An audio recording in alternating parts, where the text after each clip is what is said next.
Good evening. Today we're going to talk about Alfred Hitchcock.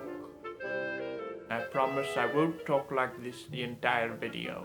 Alfred Hitchcock is probably my favorite director of all time. His cinematic language casts such a large shadow over cinema. He's influenced everyone from Brian De Palma to Steven Spielberg to Christopher Nolan. He's often called the master of suspense and a pioneer for pure cinema, using visual means to get across an idea or emotional impact, something that only really movies can do. No one moved the camera like Hitchcock did. No one had such direct and impactful editing techniques. And also, I really love his dark sense of humor. Now, I was originally going to do a traditional top 5 or top 10 list of my favorite Hitchcock films, but my list would probably just look like most everybody else's list, so I decided to break up this video into 2 parts. Because I love so many of his films from his earlier period, I decided to make this video, which is going to be my top 5 favorite Hitchcock films before 1950. I'll do another video later talking about my top 5 favorite Hitchcock films after 1950, but until then, let's talk about some old movies. Number 5, The Lady Vanishes from 1938. If you've seen the movie Flight Plan with Jodie Foster, then, well, you saw a really watered-down version of this movie. An old lady vanishes from on board a train, and only one woman, the person who is sitting next to her, seems to remember she was ever there. But the best thing about The Lady Vanishes isn't the mystery at all, but it's actually how surprisingly funny the movie is.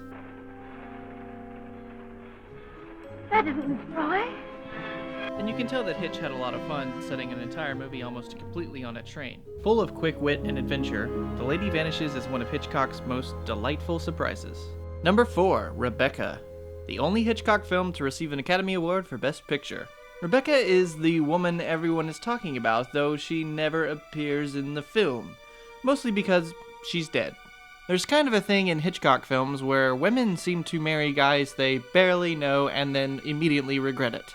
And in this case, Joan Fontaine regrets it because she marries Laurence Olivier and then is immediately haunted, not literally, but definitely mentally, by the ghost of his late wife, Rebecca. The English gloomy mansion and the creepy maid, Mrs. Danvers, are the best part of this film, and it gives it an atmosphere of haunted and elegant dread. Rebecca is thought of by Hitchcock and the public to be more of a director for hire picture. It was the first one that he made in the United States, though it still attains a very English sensibility, though you can't really blame it for having Sir Laurence Olivier play one of the main characters. If you saw Crimson Peak, that was sort of Guillermo del Toro's soft remake of Rebecca. This is the better version. Number 3, The Man Who Knew Too Much, the 1934 version. Not many directors get the chance to remake their own films. In many ways, Hitch made the wrongfully accused setup many times over, but this tight story has plenty of twists and turns along the way. A couple vacationing in Switzerland are thrown into a deadly plot when their daughter is kidnapped by terrorists who are planning an assassination. By who, I don't remember, and it's not really important. The best part of all of this is that the main conspirator is played by Peter Lorre, in one of his first English-speaking roles. Hitchcock would later agree that the remake with James Stewart is far superior, but the 34 version is a much tighter script that never feels like a cheaper version. It also, in my opinion, has a more thrilling climax, complete with a shootout with the English police, of all people. Number 2, The 39 Steps. Much like The Man Who Knew Too Much, The 39 Steps is a very much stripped-down version of North by Northwest. A man is on the run for a crime he did not commit, while trying to expose the spies who framed him. It lacks much of the wit of North, but still holds a lot of Hitch's techniques for beautiful suspense. A standout being a scene in which Robert Durnay is hiding out on a farm with a suspicious farmer and his wife. The wife realizes that he's the wanted man, but the farmer just thinks that they're having an affair. All this information is told visually with the actors' faces as they glance knowingly at one another. As good as the cornfields look in North by Northwest, it's hard to beat the haunting beauty of the black and white Scottish moors. Everything about this film is textbook Hitchcock. It's almost a how to move your story along 101, and well worth your time. Number 1, Rope. In pure Hitchcock fashion, a murder is committed and then a party is thrown. 2 intellectuals murder a colleague just to see if they can get away with it.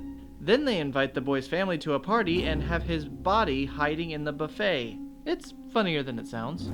Only James Stewart, their old mentor, who also attends, begins to suspect the killers are capable of such horror. The movie ends up becoming one of Hitch's most suspenseful films, as well as one of his most darkly comedic.